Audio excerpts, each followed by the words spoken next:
So here we are. We're at the end of the season. Yeah. There's some things I'll probably come back to in a second, but we're at the end of the season. You've spoken to all the guys this week.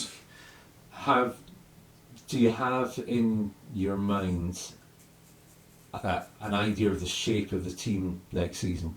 Who's going to come back? Who you want to kind of sort of let go and kind of... Well, normally, based on my discussions with potentially, I can get it.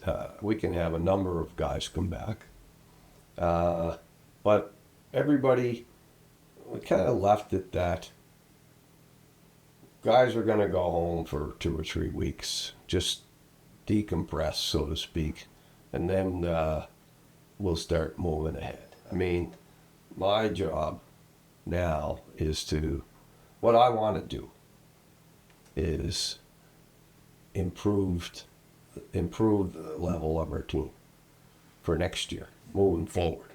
So, I mean, it depends how, it's a two-way street. It depends, there are certain guys I want back, but if I know I can bring in a player that's a better player, then, I can do that. So, I guess there's no guarantees to anyone, but certainly there are guys that earned the opportunity to come back. So, I wouldn't want to say yet who those guys are. I will say, I guess, that we're working with Shane Owen. I'd like Shane to come back, and I'm working on that. So, and he's lives now in here in Colby, and so that would be my first job to settle the goaltending situation. I'm working on that, and I'm certainly doing my homework on all the potential players, and some guys won't be back, and that's the way it is.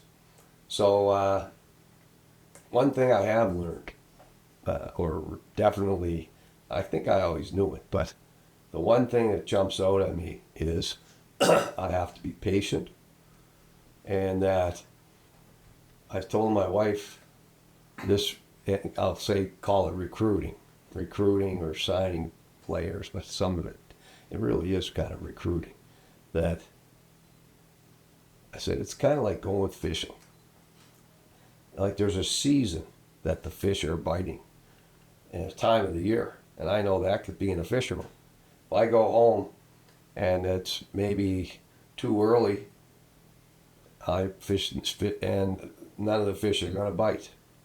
But given the right time, which is actually later, then there'll be a lot more fish biting in a month from now than right now.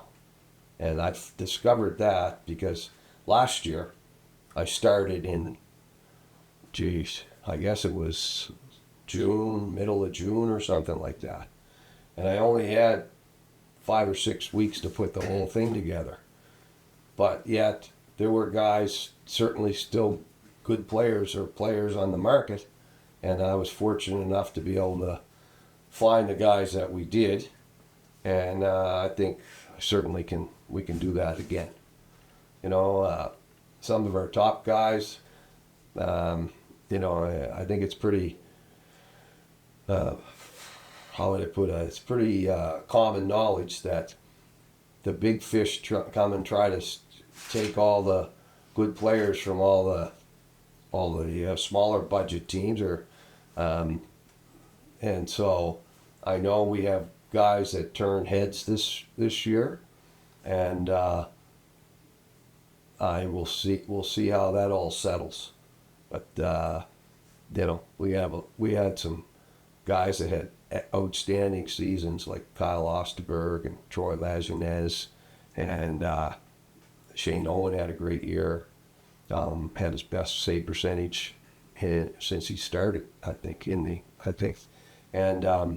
but anyway, those once the big fish get fed, then we'll see what else is out there for guys like me. But I'm doing my homework, and I know I'm doing it long enough. I know where to go.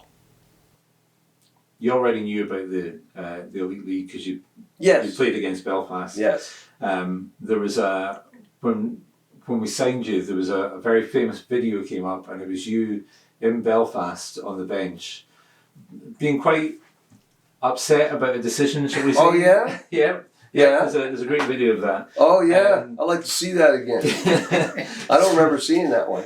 And of course, all of the fans kind of sort of latched onto that, and they thought, this guy's going to be passionate on the bench.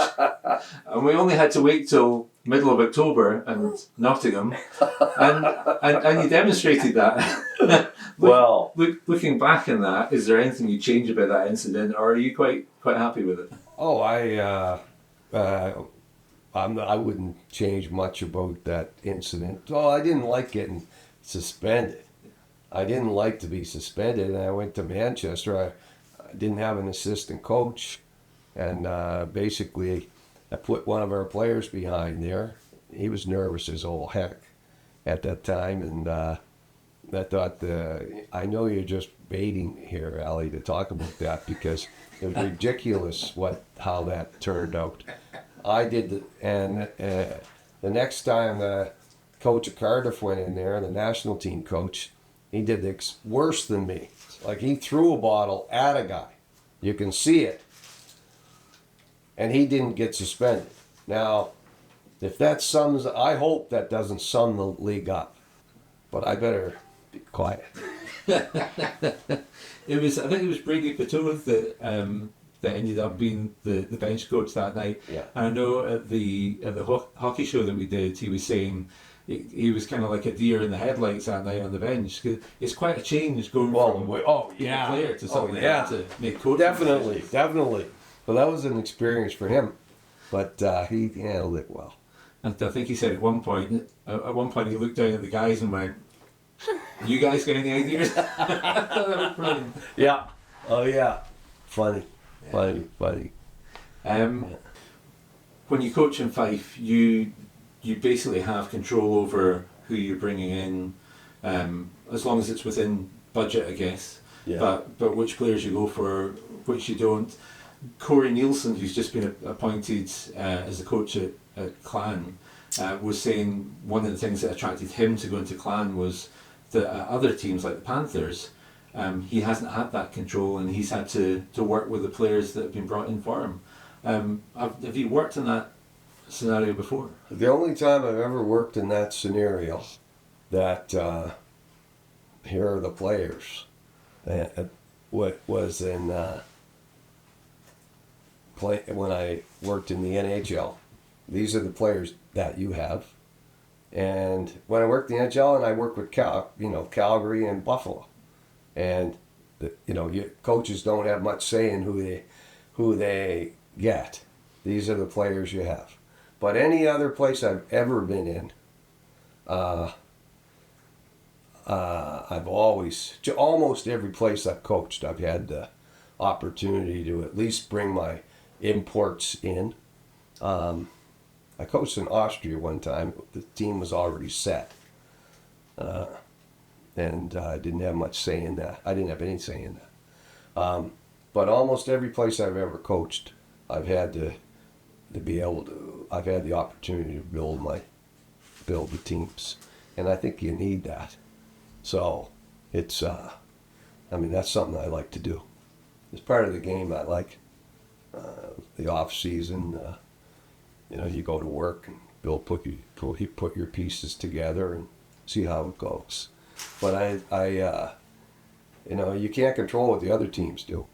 But you try to figure out a way that you can, depends on your budget, what you can get, the most you can get, the most bang for your buck, so to speak.